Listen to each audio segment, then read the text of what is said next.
নাৰ্ছসকলে যেতিয়া পেচেণ্ট বাহিৰত বাচ্চাটোৰ কাৰণে থিয় হৈ থাকে কি হৈছে ইজনী নাৰ্ছক কথা কয় 1 নম্বৰটো মৰিল 7 নম্বৰটো মৰিল নাৰ্ছ গৰাকীৰ কাৰণে সেইটো নম্বৰ হ'ব পাৰে পিতৃ মাতৃৰ কাৰণে তেওঁলোক একোটা সন্তান আমাৰ গুৱাহাটী মেডিকেল কলেজৰ আৰু বহুত জায়গাত বহুদিন পুৰণা আমাৰ নাৰ্ছ বাইদেউসকলৰ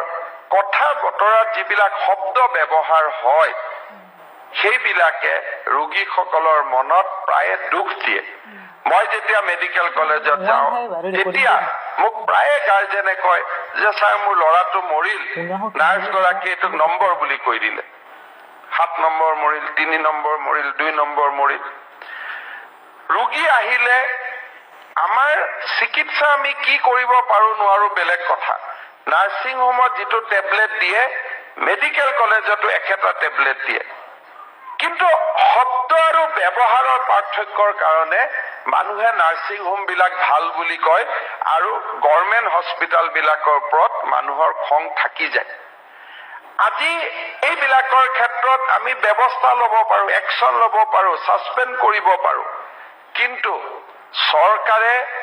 সকলোকে ঢুকি নাপায় আজি আমাৰ সিস্টেমত 15,000 নাৰ্ছে কাম কৰি আছে 10,000 হয়তো ডক্টৰে কাম কৰি আছে এজন দুজন মানুহে মোক ফেসবুকত লিখিব হোৱাটছআপত লিখিব মই গলো একচন ললো যাৰ ভাগ্য বেয়া তাক গৈ বিচাৰি পালো কিন্তু বহুতকটো বিচাৰি নাপাও এইবিলাক শব্দৰ ব্যৱহাৰ যেতিয়া আমি কৰো গুৱাহাটী মেডিকেল কলেজত আজি আমাৰ নাৰ্ছসকলৰ বিৰুদ্ধে কাৰো কমপ্লেইন নাই যে বেজিটো দিউতে বেয়া কৈ দিলে কিবা চিকিৎসা বেয়া কৈ কৰিলে কিন্তু 50% নাৰ্ছৰ বিৰুদ্ধে কমপ্লেইন এটাই যে ব্যৱহাৰ বিলাক গ্ৰহণযোগ্য নহয় আৰু এই ব্যৱহাৰ গ্ৰহণযোগ্য নোহোৱাৰ মূল কাৰণ হ'ল আমাৰ মেডিকেল কলেজত যেহেতু দুখীয়া মানুহবিলাক আহে দুখীয়াক বেয়া ব্যৱহাৰ কৰাটো আমাৰ এটা লক্ষ্য যদি জাজৰ ঘৈণীয়েক যদি মেডিকেল কলেজত প্ৰসৱ কৰিব আহে মুখ্যমন্ত্ৰীৰ পৰিবাৰ যদি মেডিকেল কলেজত আহে সবটো নাৰ্ছ বাইদেউসকলে বাইদেউ মাতিব লাগি যাব কিন্তু ৰিক্সালা ঠেলালা ঘৈণীয়েক সন্তান প্ৰসৱ কৰিব আহে কাৰণে তেওঁলোকৰ জীৱনটো নম্বৰ হৈ গ'ল নহলেতো নম্বৰ নহয় কাৰণ বক্সিস দিব নোৱাৰা মানুহৰ লগত বেয়া ব্যৱহাৰ কৰাটো আমাৰ কিছুমান মানুহে আমি ধৰ্ম বুলি মানি লৈছো যে আমাৰ বেয়া ব্যৱহাৰ কৰাৰ অধিকাৰ আছে কাৰণ এওঁলোকে আমাক বক্সিস দিব নোৱাৰে একেজন ডক্টৰে মেডিকেল কলেজত যেটো ব্যৱহাৰ ওচৰত নেম কেয়াৰত তাৰ ব্যৱহাৰটো বদলি যায় তেখেতৰ ডিসটেন্সটো মাত্ৰ 1 কিলোমিটাৰ ইয়াতে বেলেগ তাতে বেলেগ মই দুইজনৰ এবাৰ মই এগৰাকী ডক্টৰৰ মই ভিডিও কৰিছিলো মেডিকেল কলেজত কেনেকে কথা পাতে আৰু 1 ঘণ্টা পিছতে কেনেকে নেম কেয়াৰত কথা পাতে মোৰ লগত দুইটা ভিডিও মজুত আছে কোনোবাই চ্যালেঞ্জ কৰিলে মই ভিডিওটো দেখুৱাই দিব পাৰো ডিসটেন্স হৈছে 1 কিলোমিটাৰ ইয়াৰ ব্যৱহাৰ আৰু তাৰ ব্যৱহাৰ মোৰ লগত একদম ৰেকৰ্ডিং আছে মই দেখুৱাই দিব পাৰো আৰু সেই দিনাখনে মাত্ৰ 2 ঘণ্টাৰ ভিতৰৰ কথা 3 বজাৰ আগৰ আৰু 3 বজাৰ পিছত এই ব্যৱস্থাটো ডেকা লৰা ছোৱালীখিনিয়ে পৰিৱৰ্তন কৰিব লাগিব আজি ইয়াত যিসকল নাৰ্ছ হ'ব আহিছে কাৰ ডক্টৰ আছিল হাত দাঙকচোন কোনোবাৰ দেউতাক ডক্টৰ আছিল নেকি কাৰোবাৰ দেউতাক ইঞ্জিনিয়াৰ আছে নেকি ইয়াতে আছে নেকি আজি এপইন্টমেন্ট লৰা অহাৰ লগত লব অহা মানুহৰ কাৰোবাৰ দেউতাক মাক কলেজৰ প্ৰফেসৰ আছে নেকি হাই স্কুলৰ শিক্ষক কিমান আছে দেউতাক মাক এলপি স্কুলৰ শিক্ষক কিমান আছে দুগৰাকী দেউতাক মাক খেতি কৰে কাম কৰে তেনেকুৱা কিমান আছে মই এইটো বুজাব খুজিছো সব আপোনালোকৰ কোনো দেউতা মা ডাক্তৰ ইঞ্জিনিয়াৰ নাছিলে যদি থাকিলেতন আপোনালোক মেডিকেলে পঢ়ি দিলেহেঁতেন ইয়াত নহলেও বাংগালুৰুত পঠাই দিলেহেঁতেন হায়দৰাবাদত পঠালেহেঁতেন হয় নহয় আমি নিম্ন মধ্যবিত্ত আৰু দৰিদ্ৰ পৰিয়ালৰ হোৱা কাৰণে হয়তো আমাৰ ইয়াত মেট্ৰিকত ফাৰ্ষ্ট ডিভিজন পোৱা বহুত ছোৱালী আছে, দেউতা মাই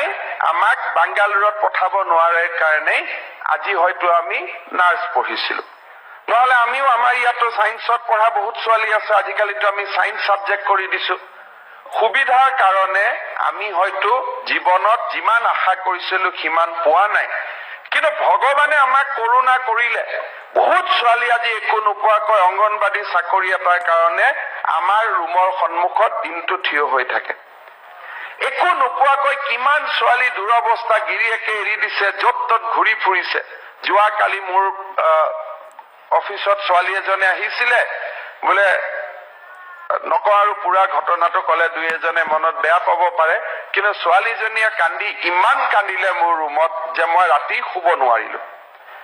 গিৰিয়েকে এৰি দিছে, তাৰপিছত কি অৱস্থা হ'ব পাৰে আপোনালোকে জানিব। কিন্তু আজি আমাৰ যিসকল ছোৱালীয়ে চাকৰি পাইছে তেওঁলোকক কিন্তু ভগৱানে নকৰক এনেকুৱা দুৰ্ভাগ্য হলেও কিন্তু আমি নিজৰ ভৰিৰ ওপৰত নিজে থিয় হৈ থাকিব পাৰিম। কিন্তু এতিয়া যদি আমি দুখীয়া পৰিয়ালৰ পৰা আহি, নিম্ন মধ্যবিত্ত পৰিয়ালৰ পৰা আহি আমি যদি নিজক পাহৰি গৈ হস্পিটালত যদি দুখীয়া মানুহ, নিম্ন মধ্যবিত্ত পৰিয়ালৰ মানুহৰ পৰা ডেলিভাৰী কৰোঁতে 400 টকা খোজো, 600 টকা খোজো, সেইটো ভাল হ'ব জানো? কাৰণ সেই মানুহবিলাকতো আমাৰ দৰে। যদি মই নাৰ্ছৰ চাকৰিটো নাপালোহেঁতেন মোৰো অৱস্থাটো সেইগৰাকী মাইকী মানুহে হ'লহেঁতেন, কাৰণ মোৰ দেউতাটো তেনেকুৱাই আছিলে। এই কথাষাৰ যদি আমি নাপাহৰো আমি জীৱনত বহুত আগবাঢ়িব পাৰিম। যদি আমি ভাবো যে মই যিখন সমাজৰ পৰা আহিছিলো সেইখন সমাজক সেৱা কৰাই মোৰ লক্ষ্য আৰু কৰ্তব্য, তেতিয়াহ'লে আমি কতো পিছ হুকি নাযাওঁ।